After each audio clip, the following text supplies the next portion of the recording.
كل باب عنده نمرة، كل زنقة عندها سمية، وكل دار عندها عنوان، والعنوان هو علاش داير البلان.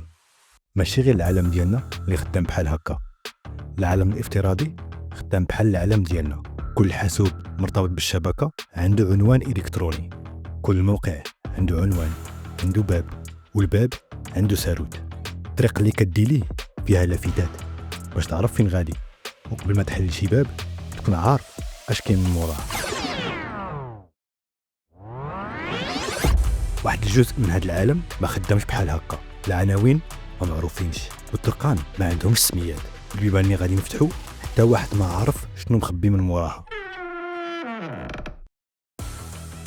الا كان كيحسب ليك ان الانترنت كامل بين يديك حيت تقدر توصل لجوجل، فيسبوك، يوتيوب غير بكليك، انا جيت نقول لك مشيتي غلط. الى اعتبرنا ان العالم الرقمي بحاله بحال البحر، راك مازال ما حطيتي رجليك في الماء، حيت هذا الشيء كامل يلاه كيمثل 4% من العالم الرقمي، و96% فينا هي مخبيه، كاينه تحت بزاف ديال الطبقات ما يقدرش يوصل ليها حتى محرك ديال البحث. طبقه مولا طبقه، الا فتي وحده غادي تخرج لك اخرى بحال شي لعبه، وانت نازل كلشي حتى كيتبدل. القضيه كتصعب حتى كتوصل لواحد البلاصه سميتها ديب ويب، وهذا ماشي هو الحد، بقى نازل طبقه مولا طبقه حتى توصل لواحد البلاصه شي شكل.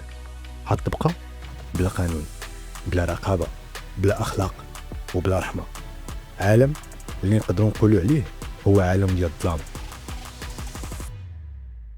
بيبان كتار وحداك ولكن ما كتشوفهمش، بحال شي متاهه، وانت لقيتيهم وعرفتي كيفاش توصل ليهم، واش عندك صورتهم، عارف اش كاين من موراهم. هاد بلاصه بمثابه عش ديال الانشطه المظلمه، وبالنسبه لبعض الناس جنه، حيت يمكن ليهم يتخباو فيها، سواء كانوا مجرمين، جواسيس، مهربي مخدرات، وحتى الا كانوا تجار ديال البشر. هاد الشيء كامل مجموع في بلاصه وحده، وهاد البلاصه سميتها دارك ويب. وهي علاش جيتي تتفرج في هذا الفيديو، هاد الشيء علاش اليوم غادي نحاولوا نكتشفوا هذا العالم. خليكم معايا.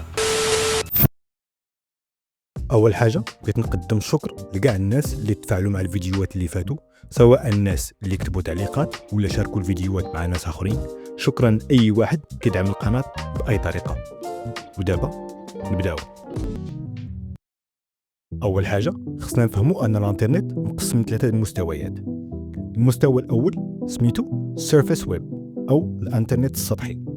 هذا المستوى فيه كاع داكشي اللي كنستعملو يوميا بحال يوتيوب، انستغرام، فيسبوك، وسائل التواصل الاجتماعي عامه، وسهل باش تلقى اي معلومه كاينه في هذه الطبقه، حيت محرك البحث ديال جوجل كيفهرس كلشي تقريبا.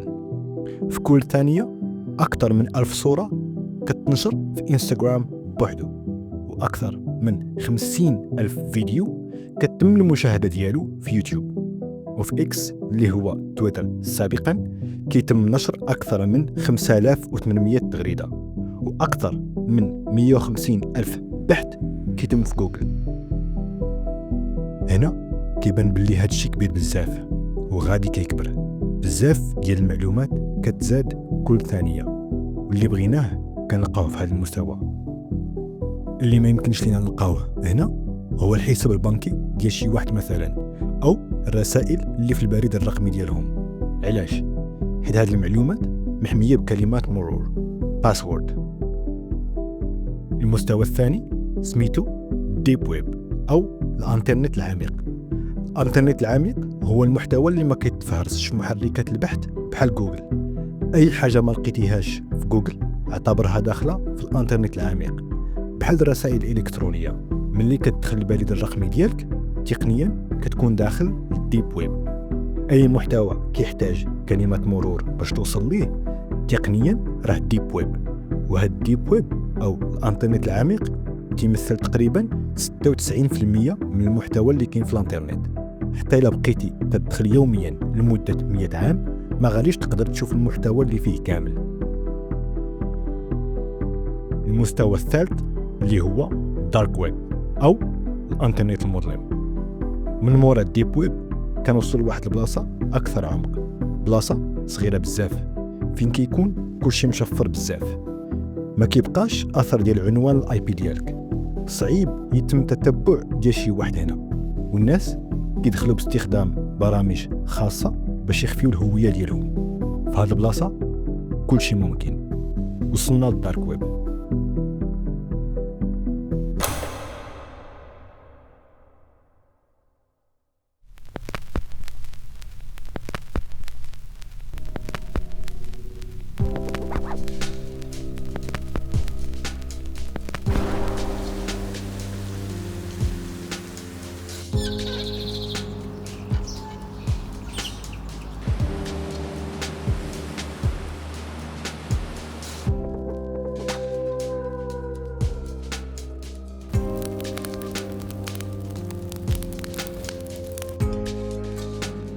بزاف ديال الاسئله كيبداو يتركلوا في الدماغ ديالك، بحال كيفاش كيخدم هذا الشيء اصلا، كيفاش شي واحد يقدر يخبي راسو في شي مكان عام بحال الانترنت.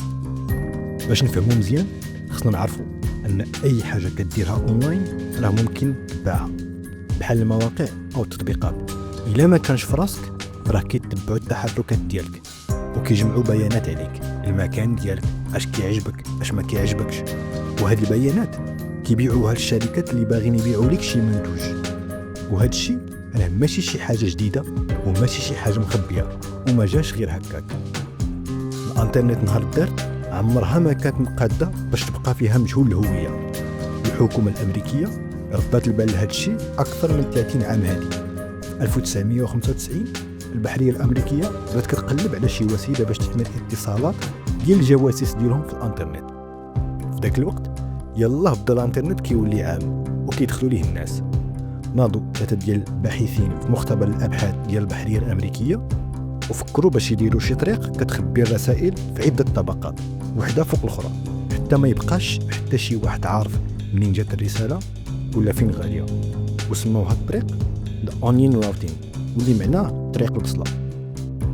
حنا جايين باش نعرفوا علاش داخله معنا البصله في الفيلم.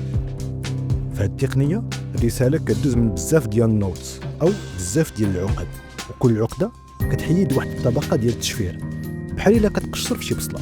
ملي كتقشر البصله كتحيد القشره الاولى وكتلقى واحده اخرى، وملي كتحيدها كتلقى واحده اخرى وكتبقى غادي. هذا هو Onion Routing او طريق البصله.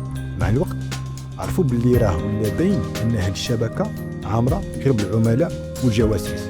بمعنى الا كنتي كتواصل مع شي واحد في هذه الشبكه فراه 99% هذا الشخص اما عميل ديال FBI او NSA او CIA او شي حاجه بحالهم. هذا الشيء علاش اضطروا انهم يفتحوا المشروع لعامه الناس باش يتخلطوا المدنيين مع العملاء وما يبقاوش يبانوا. وفي 2002 خرج هذا المشروع للعالم وتعطاتو سميه تور، واللي هي الحروف الاولى ديال The Onion Routing، وكان مفتوح المصدر، بمعنى اي واحد يقدر يساهم في التطوير ديال هذه الشبكه. هذا النوع ديال الشفافيه جرب بزاف ديال الصحفيين النشطاء ومعارضين الانظمه ديكتاتوريه باش يخدموا بهذه الشبكه، حيت لقاو فيها ملجا من التتبع والرقابه. وهنا غادي تكون الولاده ديال الدارك ويب.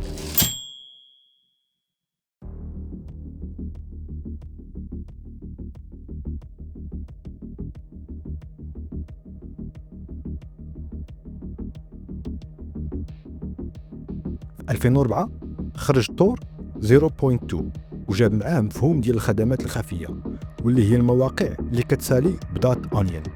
دابا ماشي غير المستخدم اللي مشغول، حتى السيرفر فين كاين الموقع ولا مخبي. وهذا غيكون بدايه ديال منتديات سريه، اسواق تجريبيه، وحتى مكتبات رقميه في الدارك ويب. ولكن الروينه ديال بصح غادي تبدا في 2011.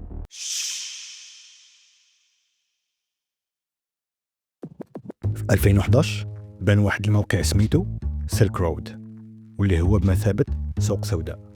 كيفاش؟ في هذا الموقع يمكن لك تشري بزاف ديال الخدمات واشياء غير قانونيه، بحال المخدرات، الاسلحه، بطاقات بنكيه مشفوره. حتى القتله المستاجرين كانوا حاطين الخدمات ديالهم في الموقع، وباش ما يتمش التتبع ديالهم عبر عمليه الدفع او الخلاص كان كلشي كيخلص وكيتخلص بالبيتكوين. الصراحه هاد السيلك رود كان مهم بزاف باش يطلع البيتكوين، وكان معروف بزاف ببيع المخدرات والأسلحة المزورة. في عامين دخل أكثر من 9 مليون ونص ديال البيتكوين. إذا حسبناها بثمن البيتكوين اليوم غادي تعطينا أكثر من 1 تريليون دولار. في 2013 الاف بي اي سدوا الموقع واعتقلوا روس أولبريشت اللي هو صاحب الموقع. حكموا عليه بالمؤبد 2 مرات و40 عام من الفوق، وحيدوا ليه حق الإفراج المشروط. ومن بعد ما تسد السيلك رود بان السيلك رود 2.0 وبان السيلك رود 3.0.